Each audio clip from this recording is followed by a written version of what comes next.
Introducing Paddy Power's Beat the Drop. We're giving every customer 30 days free entry and £1,000 up front. It's up to you to keep it. All you have to do is answer 10 questions correctly. Play now at beatthedrop.paddypower.com. Hello and welcome to the Racing Post Football Postcast. There's no Bruce Millington presenting today. There's no Dave Clark either, so it's a bit like when Tottenham played Gazzaniga in goal. We're down to the third choice. I'm Mark Langdon. Joining me in the studio, we've got Joe Champion and Dan Charles from the Racing Post Sports Desk, and also on the line from Paddy Power, we've got Jason Murphy. So we will get stuck into the club football because I know everybody's delighted to have it back. But I will carry on first of all the 6 questions that Bruce Millington loves so dearly. And Dan, I'll start with you first. Obviously the Nations League, very exciting. Yeah. England are through to the last 4. So. Key question is who's going to win, but before you do and where the value is, Jason, can we have a show of betting, please? Absolutely. So at the moment we're joint best price there on England at 2-1. We've Portugal at 9-4 home advantage as well. We've Netherlands 11-4 and we've Switzerland 9-2. Okay, England favourites for you, Dan? Yeah, I would make Portugal slight favourites just because of the fact that Ronaldo will probably be back and they're going to have home advantage. I think the games are taking place in, looks like Porto and Guimarães, the 2 venues. I think England, if you had a neutral ground, you could make an argument that there should be the favourites, but they have made a lot of progress. I think there's impact players from the bench now. You look at Jadon Sancho coming on, Dele Alli coming on. Whether he should have started or not's a moot point, but I still think Portugal with the home advantage and Ronaldo coming back, Bernardo Silva taking on greater responsibility, the team to beat. I think it's a competition you couldn't rule out anybody. So you're giving the Swiss a chance? I don't think. I mean, when you look at what they've done to get out of a group with Belgium in it, and they can be a hard team to beat as well in a knockout situation. You wouldn't be that surprised if they get like a penalty shootout. You could win the tournament with 2 draws and 2 penalty shootout successes. So you got Shaqiri, who's a game changer for them as well. So I don't think you can rule anyone out. But for me, we're home advantage Portugal. Okay, I think it's quite important to note that the Champions League final is only a couple of days before the semi-final, so that could impact on any number of teams. Maybe if Juve are in the final or if Man City are there, all of a sudden England's options look a little bit lighter. Joe, we'll move on now to the club scene. We did discuss Claudio Ranieri a little bit last week, but obviously this is his first game in charge of Fulham this weekend. So the question to you is, have Fulham got a better chance of staying up now Ranieri is at the helm, a worse chance of staying up, or is it roughly the same as when Jukanovic was there? I think it might be roughly the same, to be honest with you. Things weren't going particularly well under Jukanovic, and I think he had to go. They were defending terribly, and he didn't seem to know what his first choice defensive lineup was. But Ranieri's come in, and he's going to get players that weren't like his Leicester players. He hasn't got a dynamic Jamie Vardy up front. He's got Mitrovic, who is certainly not that type of player. He had Wes Morgan and Robert Huth at the back in the centre-half pairing. Fulham haven't got anyone with that sort of strength in the midfield. There's no Kante either, is there? There's no Kante, no. Yeah, so I think he's got a big task on his hands, really, at Fulham. He will probably get some money in January to spend, but at the moment they're not a team that he's going to be able to work with straight away. So I'm a bit worried about that. Okay, Jason, have we got some prices on Prem relegation? Yeah, so at the moment we make Cardiff Favs for relegation at 2-5. We've Huddersfield 4-9. We're best price on Fulham at 4-6. Burnley, despite having not played in 2 weeks, have shortened in the relegation market. We know 6-5. Newcastle 3-1. Southampton 4-1. 11-2 Palace and 10-1 Brighton. Okay. And Jason, I'll stick with you now because it's the next Ireland manager betting. Of course, Keane and Martin O'Neill both departed this week. So a few questions really, I suppose. Are you A, pleased that they've gone? B, where is the money going? And C, who would you like to take over? Yeah, I think every Irish fan, 95% of Irish fans were very happy to see them go. Some had some very good high points, probably the highest point being Euro 2016, albeit we only bet a B-side Italian team to get into the last 16 against France. But we were 1-0 up in that game and 2 defenders go to header the same ball and it falls to Griezmann. All of a sudden, Griezmann turns on the show and the win 3-1. Who knows, could have got a quarter-final against Iceland, and who knows after that. But the football really the last 12 months has just been awful, and it was his home record in the World Cup qualifiers that really cost him. Like, we should have topped that group, I think. We just couldn't win a game at home against Wales or Serbia or Austria for that matter. So I said like 95% of Irish fans would be happy. The 5% that won't be happy are the Dundalk fans, because Stephen Kenny would be a great loss to them. He's won 4 out of the last 5 Irish League titles with Dundalk. He has them playing sensational football. As I mentioned on this show 2 weeks ago, he's got an Irish team playing possession-based football, and he's done it on a European stage. They were unlucky not to make it to the Champions League group stages against Warsaw, but they got very good results in the Europa League against the likes of AZ Alkmaar. So Stephen Kenny has proven that Irish teams can play possession-based football regardless of the players or standard of players they're perceived to have. And we've seen basically a split in the betting between him and Mick McCarthy. So current prices are Mick McCarthy 5-6, Stephen Kenny 2-1, Neil Lennon 16-1, Carlos Queiroz 16-1, Chris Hughton 20-1, and Sam Allardyce 25-1. We've taken about an even split on the bets really between Mick McCarthy and Stephen Kenny. We've seen a few odd ones, such as Queiroz taking a bit of money. Sven-Göran Eriksson took a bit of money yesterday as well. Sven-Göran Eriksson always takes the money. He does, and you've old Harry in the jungle there as well if you wanted to come back. But personally, I'd have no issue with Mick coming and taking it again. I'd like to see Stephen Kenny get it. And Brian Kerr, look, the FAI haven't hired him. We've spoken before about just how knowledgeable this man is with football. Had the job previously. I wouldn't mind him getting another crack at it, but I don't think he will unless they change what's happening in the FAI. Okay. Well, it's interesting stuff. I suppose Mick McCarthy and Stephen Kenny, very different way of playing. So it just depends really what they want to do, I suppose. A selfish question now, because I was at Luton last week and saw them put in just an unbelievably brilliant performance in pummelling Plymouth. So obviously the first thing I did when I got home was to have a look at the League One outright prices. Jason, have you got a show? And then I'm going to ask Dan who he fancies. Yeah, so at the moment we've Barnsley favourites at 2-1. We're best priced on Sunderland at 5-2. Happy to take them on. We've Portsmouth 11-4. We're ducking Luton slightly there at 15-2. You have Peterborough 25, Charlton at 40s, and then whatever for the rest. Okay, Dan, what's your? I would say Luton stand out there. I mean, there's not a lot of a very big points gap between those sides at the top there, the top 5. And I just think I looked at their away games, and they've lost a lot of them. They have played away to a lot of the big teams already. They've gone to Barnsley. I think they lost the game narrowly 3-2. Went to Peterborough earlier in the season. Were dominant for a lot of the game. Lost 3-1. Went to Portsmouth, I think, lost that game as well narrowly. But they're still near the top, having got a load of those difficult games out of the way. Their home form is unbelievable. I mean, as you'll have noticed going there, they play some lovely football there. It's also a sort of a ground.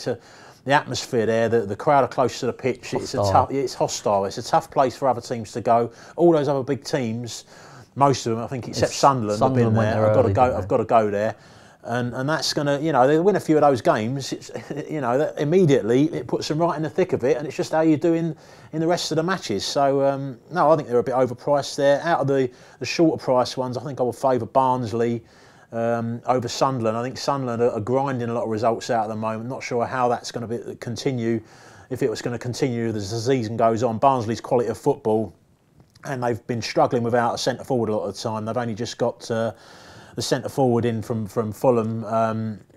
Who's the Woodrow. Cauley Woodrow's only just come into the side, so that's beefed up their attacking options. They've got another option with Kiefer Moore as well there now, which will help them as the season goes on. And so they would be the shorties and Luton of the bigger price ones. Okay. From Barnsley maybe to Barcelona. Joe, match day 5 of the Champions League coming up next week. What's your nap for the Champions League match day 5? Yeah, not quite as glamorous as Barcelona. I'm going to Moscow. I'm going to back CSKA to beat Victoria Pools. And I watched the CSKA Roma game, and I was actually quite impressed with them. They're playing against a good team that got to the semi-finals last year, and they played pretty well throughout. They went down to 10 men and then lost the game from there.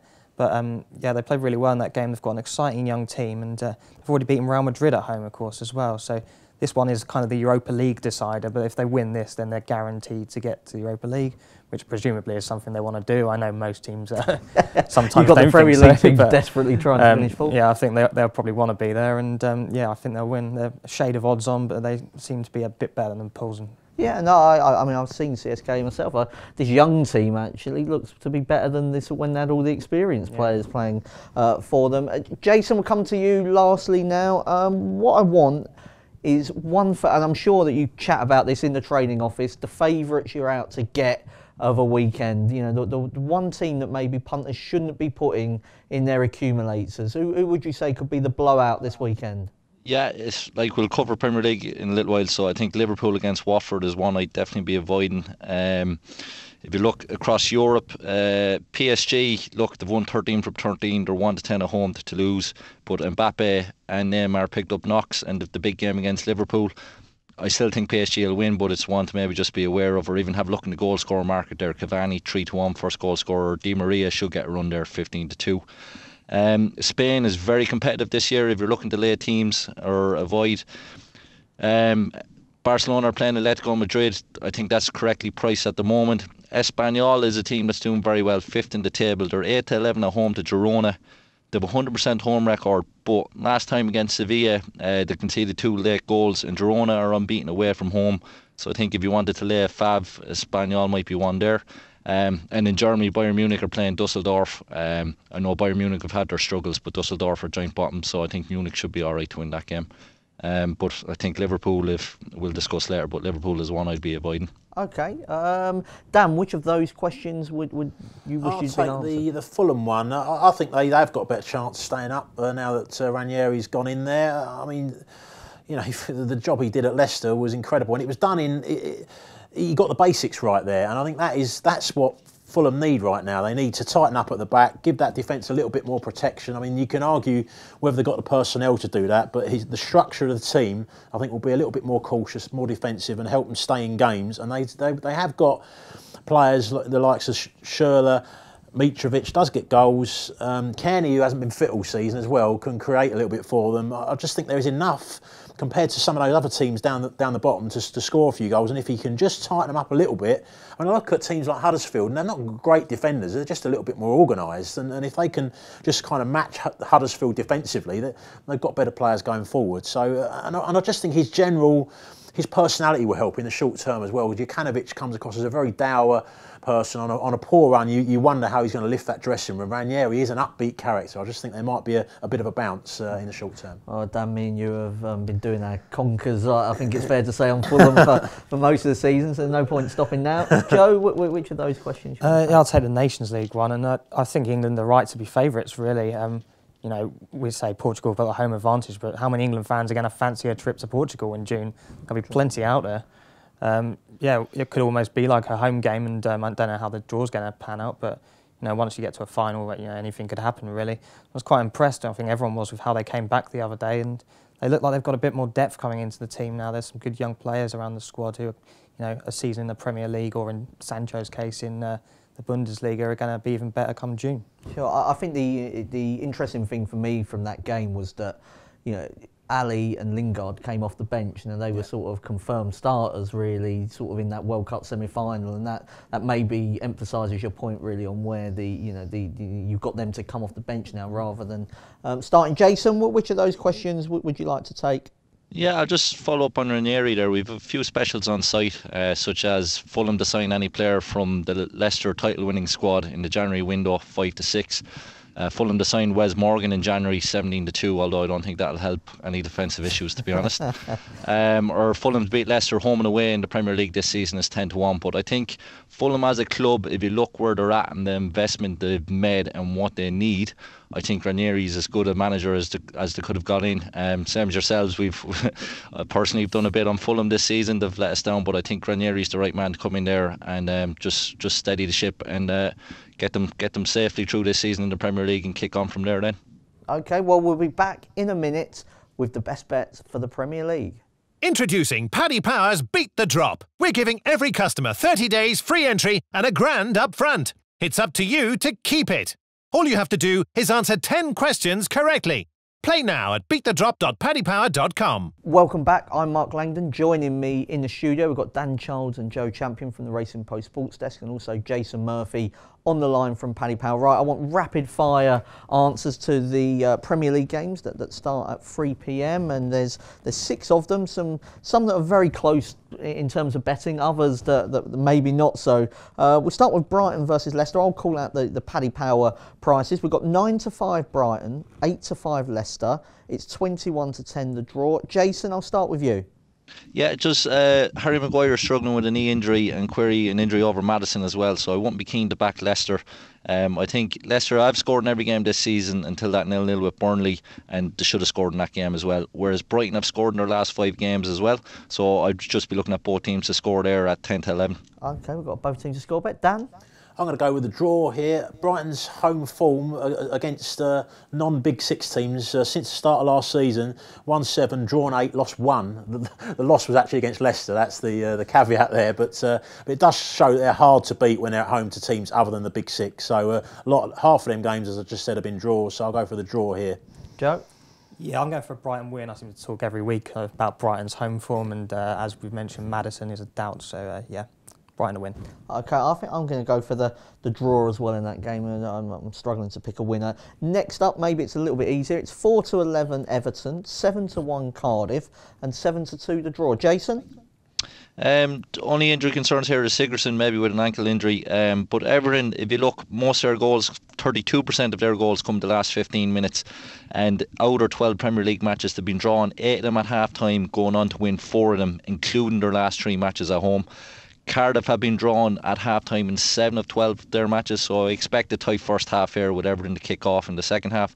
So half-time, full-time, draw Everton 3-1. Well, Richarlison scored for Brazil in midweek at Milton Keynes, of all places, against Cameroon. I'm going to go for him, I think, to score first, particularly if Sigurdsson doesn't make it. Dan, for you? Yeah, I just think Everton, even if Sigurdsson doesn't make it, he's obviously would be a big loss. I think they'll have too much offensively for Cardiff.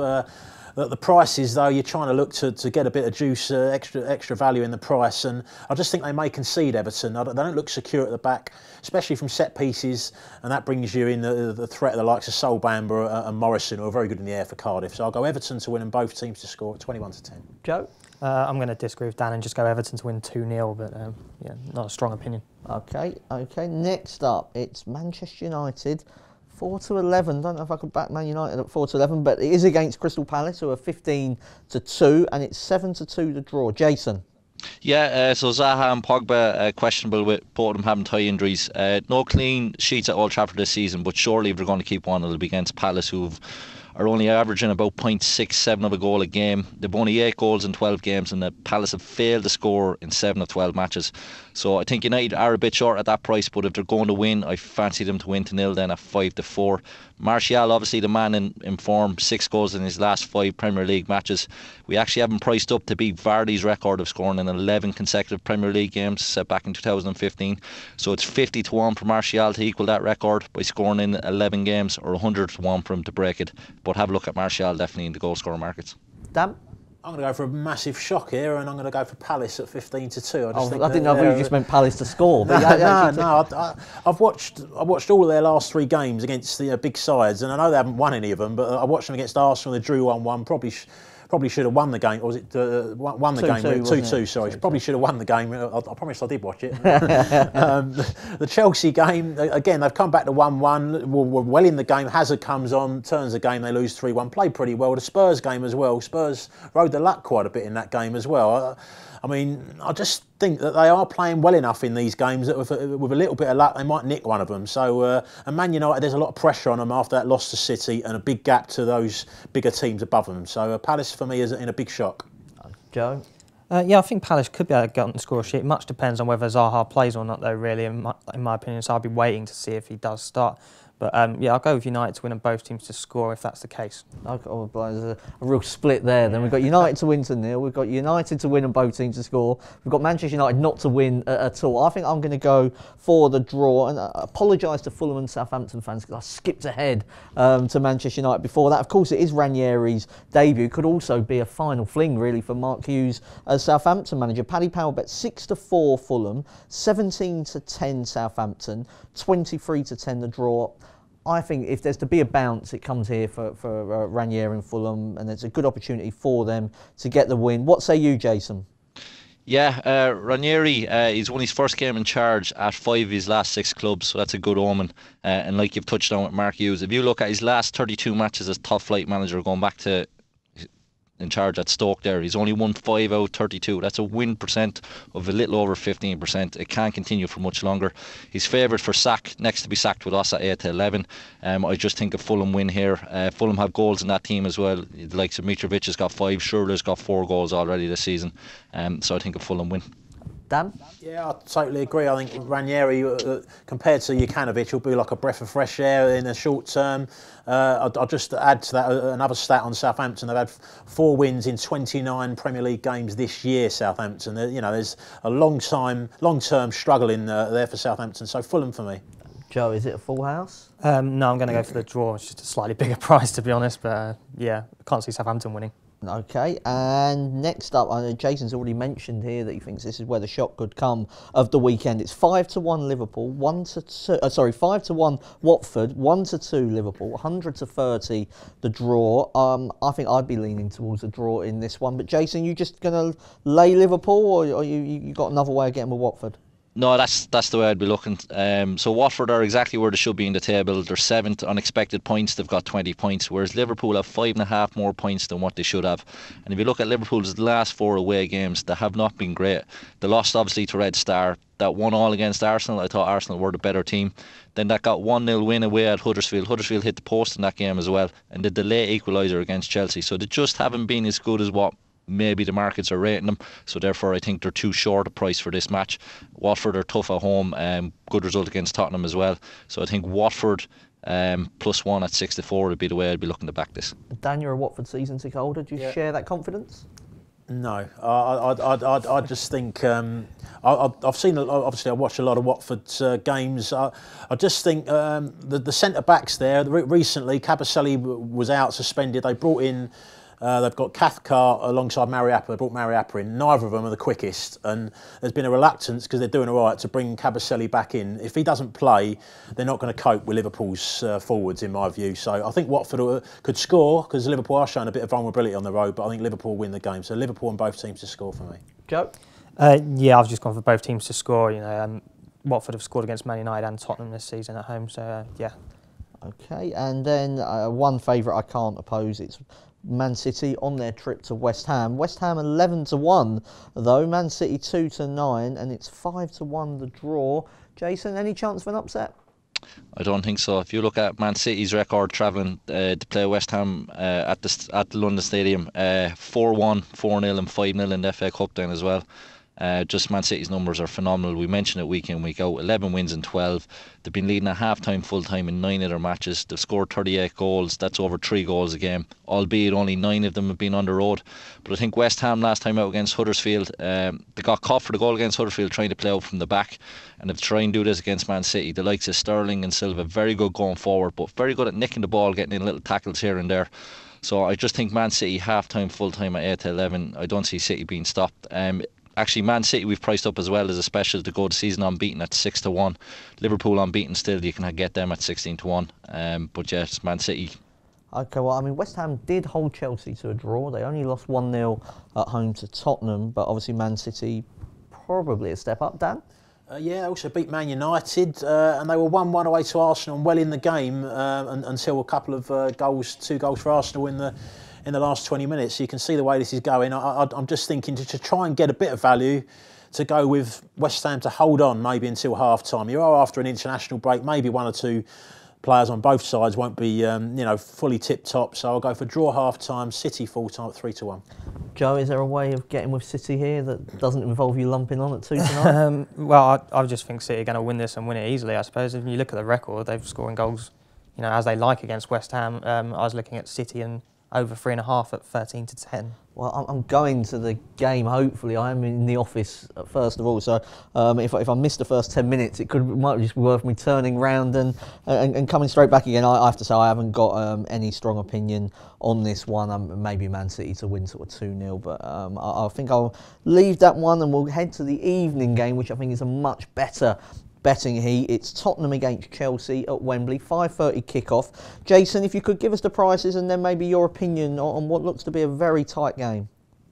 Yeah, so at the moment we've Tottenham at 7-4, the draw 23-10, and Chelsea slight favs then at 13-8. I think Spurs' record at home, inverted commas, at Wembley has been very good this calendar year. They scored in 31 of their last 32 home games, albeit they didn't score against Man City last time out. They have a couple of injuries at the back as well. Sanchez for Tongan, although Foyt has done alright since he came in, played for Argentina as well during the break. Chelsea, on the other hand, are unbeaten and have scored at least twice in 4 of their last 5 league matches. I think, look, I've looked at it and I can't really separate them at the moment. I just think both teams are going to score, but that's only 4-7, so I think over 2.5 goals at 8-11 is just a bit more value. It's clicked in 5 of the last 6 meetings between the sides, so I think it's going to be a great game. It's a Saturday night. Back the over 2.5s and enjoy it. If you're looking for a goal scorer, obviously Hazard and Kane, whatever your preference is between the two of them, I'd probably lean more towards Hazard at a slightly bigger price at about 5-1. He's 7 goals in 11 games. If you're looking at Spurs though as well, there's also possibly Eriksen. He hasn't played obviously with injuries, but got a good few minutes there with Denmark in against Wales and against Ireland. He's about 12-1 for first goal scorer, so it might be worth a look there, but just enjoy the match. Should be a good one. I think I'm going to go for the draw. I quite like the 1-1 draw in this game as well. I mean, Chelsea are unbeaten, but they haven't actually played anybody of note away from home yet. The highest placed team they've played away is 13th place West Ham. So I think this is their sort of biggest test on that front. Tottenham seems to start games slowly though. That's in these big games, 1-0 down against Man City after no time. You had that game against Liverpool when they almost scored in the first minute. Barcelona did score in the first minute. I think that's something that they maybe need to sort of wise up to. Chelsea don't tend to be behind, so there is a bet you can have where in the first half betting, sort of Chelsea draw no bet in the first half. That might be one for you to an angle to look at if you think that maybe Tottenham will start slowly again. But Dan, what's your best bet? I'm edging towards Chelsea here. I just think you like them, don't you? You've been sort of talking up Chelsea. For the league. Even. Yeah, I think this is the sort of game actually. If you fancy Chelsea, you've got to be siding with them, because otherwise, if they don't win the game, then they are going to be falling off of that top end. So I think if they win it, you can then say, with certainty that they have been overpriced for the league. And I just think Vertonghen being out for a big game for Spurs is a big loss. Sanchez, I think I've heard, could be coming back, but Vertonghen is the most reliable Spurs defender, I believe. And there's still Eriksen. He's coming back and he's played for a while, but he's not made a Premier League start for 2 months. So you kind of worry if he's going to be on top of his game as well. Chelsea, I mean, the away form, they've won 7 out of their 8 away games in all competitions this season. As I said, I fancy them for second place, maybe even to push City if City slip up. So Chelsea, draw no bet, I think, because it'll be a tight game, a shade of odds against for me. Joe, we've seen Tottenham lose at home, or in the inverted commas, to Manchester City and to Liverpool and to Barcelona. Are Chelsea in that category of side? Are they going to win at Wembley? I think that's what we're about to find out, to be honest. It seems stupid, it's nearly December, but do we know how good this Chelsea team is yet? They, like we said, we haven't really been tested away from home, but they're right up there, they're unbeaten, and Tottenham are going to prove to be their toughest test. They've beaten Liverpool away in the Cup as well. I'm siding towards Chelsea here, but Tottenham have got a couple of big defensive absentees, so just sort of in favour of Chelsea, but I'm not confident about them. Okay, so I think the general consensus is that Tottenham are not going to win. I can't hear anybody shouting out for Spurs. I mean, them and Arsenal have been 2 unexpected points, have really been overachieving so far this season. Arsenal will be the subject of our next discussion after this break. Introducing Paddy Power's Beat the Drop. We're giving every customer 30 days free entry and £1,000 up front. It's up to you to keep it. All you have to do is answer 10 questions correctly. Play now at beatthedrop.paddypower.com. Hello and welcome back to the Racing Post Football Postcast. I'm Mark Langdon, and joining me in the studio we've got the Racing Post colleagues Dan Childs and Joe Champion, and joining us on the line from Paddy Power it's Jason Murphy. And the Super Sunday game, first up, it's Bournemouth against Arsenal. Arsenal, for me, are being overrated in this game, but Jason, if you can give us the prices and then your opinion on it, please. Yeah, absolutely. So Bournemouth 12-5, the draw 11-4, and Arsenal 10-11. And I'd agree with you, Bruce. I think Arsenal are overrated here, as you mentioned earlier as well. They're getting slightly better results than their performances deserved. On expected points, they're nearly 8 points better off than what they should be, and especially at home at the Emirates, the likes of Wolves, Watford, and Everton should have got better results going to Arsenal than what they actually came away with. Their performances deserve better. Bournemouth, similar as to what I mentioned earlier with Watford, are exactly where they should be in the table. They're sixth, they're playing some good stuff. Lost last time out against Newcastle. They were very slow to start, let the crowd get in. Obviously Newcastle got going, went a goal up. Bournemouth, I think Brooks should have had a penalty at 1-0, but however they ended up losing the match. But if you look at Bournemouth's home record, okay, the injury time loss to Man United, that was their first home loss this season, but they've won 6 and drawn 2 others, and 8 out of 9 of those games has seen a first half goal, whereas only 19% of Arsenal's goals have come in the first half. So what I'm thinking here is Arsenal are slow starters, Bournemouth will score in the first half, so I'm seeing Bournemouth being ahead at half time. And having said that, they're ahead at half time, I think they'll see it out. They've won 5 of 12 of their matches by being ahead at half time, full time. So therefore, I think a nice juicy 5-1 Bournemouth half time, full time is a good bet. If you're looking for a goal scorer, I've already mentioned David Brooks. With King may come back in now, but Brooks has been playing more centrally just off Wilson the last couple of games. He's already got 3 goals in the league this season. Twice he's been first goal scorer. He's in for about 0.32 of an expected goal per 90 minutes. That's just short of the likes of Mane, who's in for 0.36, Martial in for 0.35. So Brooks is getting chances. He gets into those positions. He had a great chance against United at 1-1, a good save by De Gea. So David Brooks at 11-1 for first goal scorer, I think is a great bet. A juicy cherries bet there from Jason. I was a little bit concerned there where he called me Bruce. I wonder if I've got to go and edit the paper. Got to go and edit the paper. Things will be a lot different on the front page tomorrow, I'll tell you. Lille v Strasbourg or something like that. Dan, I've said that I think Arsenal are overrated. Jason thinks that Arsenal are overrated.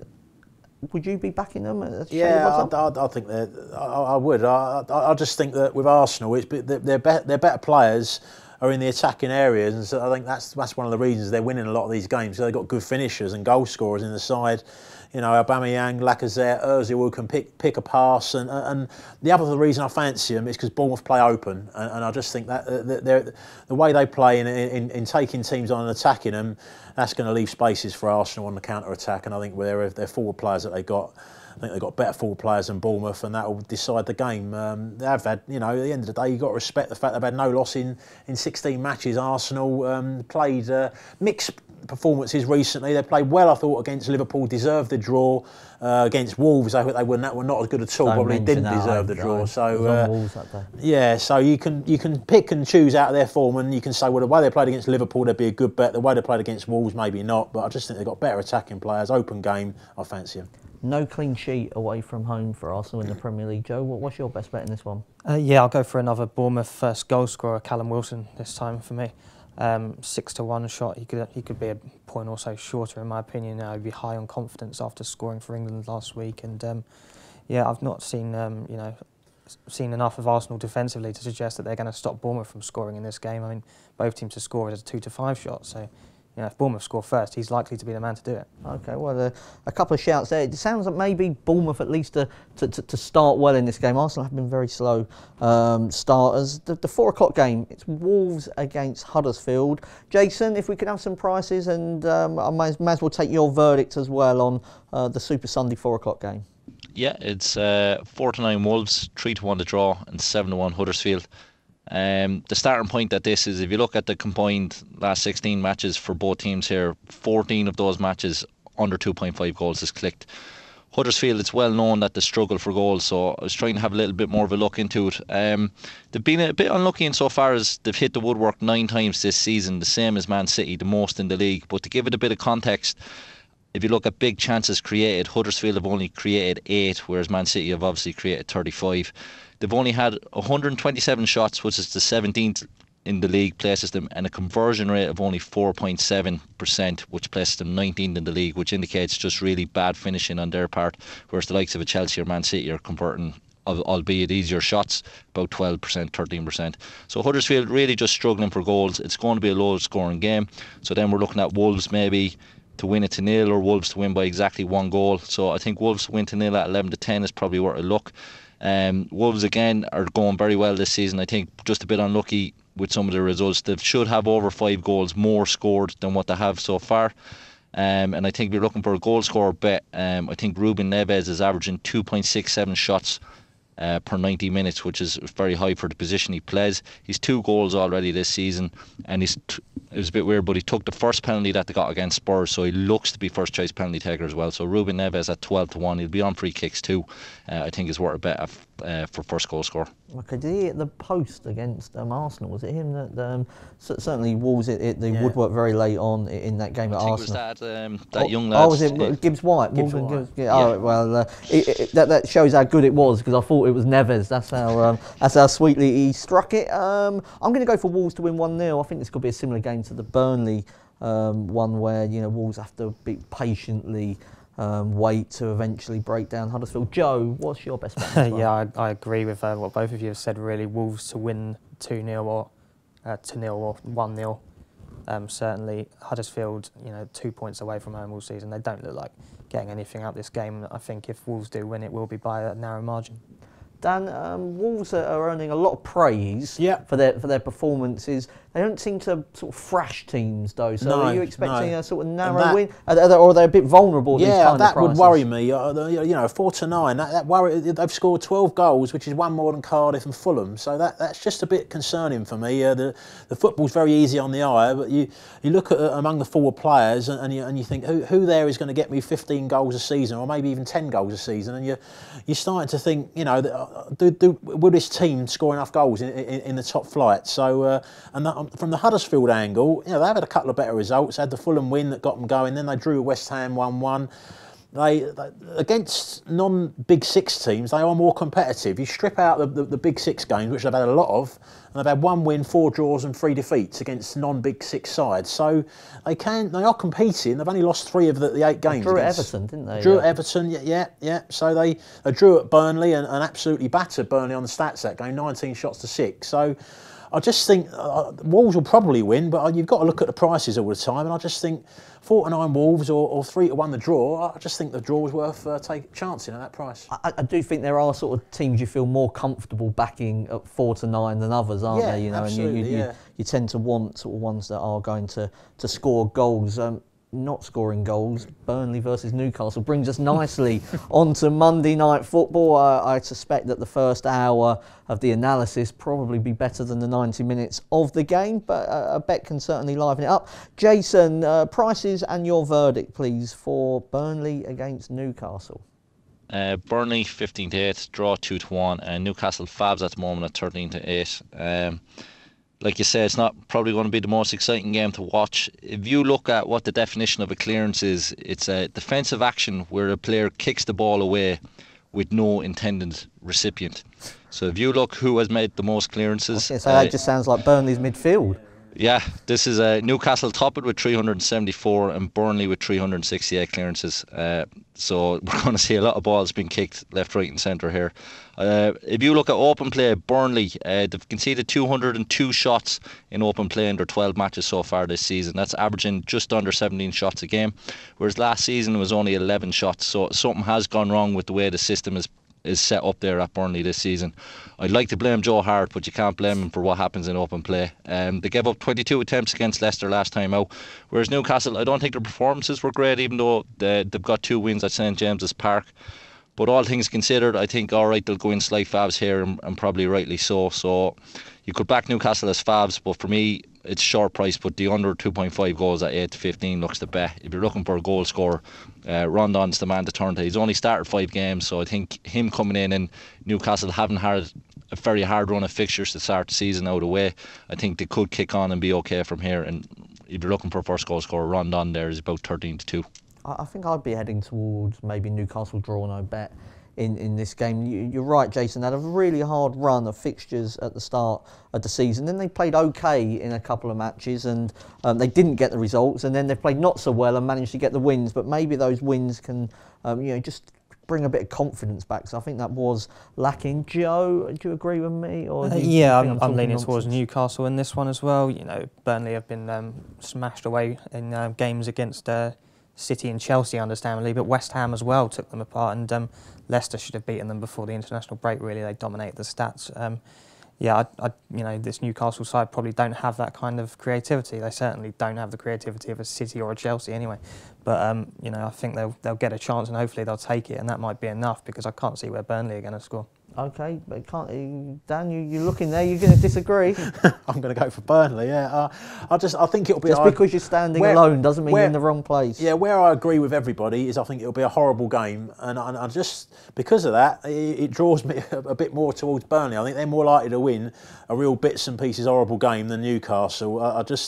Newcastle haven't actually won an away game in 9 attempts. That's a long time, including a cup defeat at Nottingham Forest as well in the EFL Cup. Burnley, I think, I don't rate Burnley, and they're doing terrible on the stats, but I think their home form is going to be crucial to them staying up. And at the moment, there's not been a great deal of evidence, because they've only had 5 home games. 2 of them have been against Chelsea and Man United. Aside from that, they've had 1 win, 1 draw, 1 defeat. So it's quite even Stevens. It could go one way or the other. And this is the sort of game they're going to think we need to really try and win this. As I've mentioned, Newcastle's away form is dreadful. So I'm just going to go for them to nick a horrible game. Okay, well, it's not going to be a classic, I don't think, at Turf Moor. Well, now, just before we get to the naps, just want maybe 1 or 2 other bets from outside the Premier League that you fancy this weekend. I'll kick it off. I think MK Dons at Stevenage would be one that's on my short list, and also in the Yorkshire Derby in League One, I quite like the look of Barnsley to beat Doncaster. I think Barnsley, as Dan mentioned earlier on in the show, have got goals in them and probably deserving of their League One favourites tag. Joe, anything from outside the big league? I'll take Luton to win at Gillingham. I think we've already sung their praises, and they seem to be on the up. Okay, Dan Charles? I've got 2 from the Championship that I like the look of. Nottingham Forest away to Hull. They're outsiders, Nottingham Forest. They're only a point outside the playoffs. Hull have had a bit of an upturn, but still in the relegation zone. Their notable win they had was 1-0 home to West Brom. West Brom had loads of injuries in that game, so I wouldn't get too excited about that. Forest's last 3 away games: 2-0 win at Middlesbrough, 3-0 win at Bolton, 1-1 at Leeds when Kamal Rufus handled the equaliser near the end. So that one, and the other one in the Championship in the Lancashire Derby, I like Blackburn at Preston. Taking 5,500 fans there. They're a decent Championship team anyway, with the likes of Bradley Dack, making a difference for them. And Preston got Sean Maguire, I think's picked an injury out, who's a big player for them going forward. So Blackburn to nick that one. I think Blackburn only lost something like 3 games all season actually. So in terms of draw no bet or Asian handicap, that's on my list as well. Jason, have you got anything sort of outside of the Premier League that you'd like to flag up? That's not your nap. Yeah, I'll give you 2 there. Levante away to Huesca in La Liga. Huesca are the worst rated team in the Liga. They have changed their manager recently, but Levante have been going all right. They've won 3 out of their last 5 and drew 1.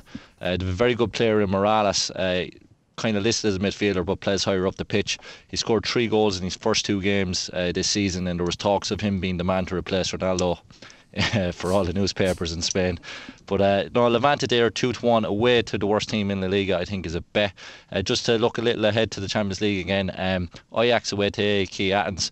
Athens have lost all 4 games, whereas Ajax, they've won 10 out of 12 in the Dutch League. They're actually, looking at match prices, rated better than PSV in the Dutch League. They drew away to Bayern Munich. I just think 8-11 in a game that they have to win, given the players they have. I think they're a good bet there in the Champions League. Okay, and now it's time for the weekend naps. This will not be beaten. Okay, well, I'm going to kick it off. I'm going to go for Luton to win away at Gillingham. Gillingham were involved in an FA Cup tie that went to extra time on Wednesday away to Hartlepool, so fatigue could be an issue. And like I say, I saw Luton at last weekend, and you've got to be wary, I suppose, of just watching one game, but it just backed up all of the stats really that they've been producing. So many goals in the team, fluid like Man City in midfield, rock solid at the back. I think that they will gain promotion. Joe, what's your nap? I'll go for Charlton to beat Bristol Rovers. I think they're 6th in the table now. They want to solidify that sort of position and maybe push on towards automatic. Obviously a long way to go, but they've won 4 of their last 6 at home as well, and they smashed Mansfield 5-0 in the Cup on Tuesday night, which was a good result. And Rovers, on the other hand, they've got a poor away record, and they were knocked out of the Cup by Barnet. Yeah, it's not been a great season for the Gasheads. Had a big player come back from at centre-back, Patrick Bauer, who's one of their best centre-backs. He come back from in that Mansfield game as well, so that's a big boost for Charlton in that game. And for you, Dan? I'm going to nick your one. No, I'm going to go for MK Dons at Stevenage as well. They've had 7 wins and a draw in the last 8 League 2 matches, so they're on great form. Hit the top of the division when they won last week. Toppled Lincoln, who didn't have a game actually at the time. Stevenage have had 3 losses in 3 different competitions, 3 consecutive losses. One of those was last weekend, the 4-0 defeat at Bury, where they lost the shot count 32-6. They're a team, I think, that's been on the fringes of the playoffs, but have been overperforming. They've also lost Curtis Guthrie, one of their main forwards, to a suspension. So MK Dons for me. OK, we've got MK Dons, we've got Charlton, we've got Luton. Jason, can you wrap up the naps for us? Yeah, I'm just going to tip over to Serie A, Lazio against AC Milan. So I was just looking at AC Milan against Juventus and couldn't understand why they seemed to go off so big given the ratings that we had.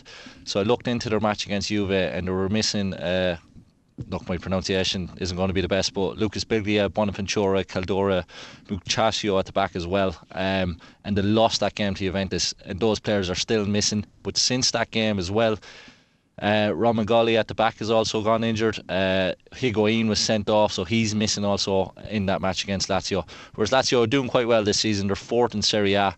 They're 8 to 11. The price has been shortening, and I asked Mal, obviously, our AC Milan fanatic here and expert on all things Italian football, and he agrees, thinking Lazio are probably going to shorten another bit as well. So definitely have a look at them. I'm told, yeah, the Rossoneri could be missing 10, 11 players for that trip to Rome. So thanks very much, guys. If you enjoy these shows, don't forget to rate, review and subscribe wherever you listen to us. And every Wednesday we've got golf guru, golf genius Steve Palmer. He's in the house discussing all the weekly tournaments. And we've got 2 horse racing shows, one on a Monday and one on a Friday. But for now, goodbye. Introducing Paddy Power's Beat the Drop. We're giving every customer 30 days free entry and a grand up front. It's up to you to keep it. All you have to do is answer 10 questions correctly. Play now at beatthedrop.paddypower.com.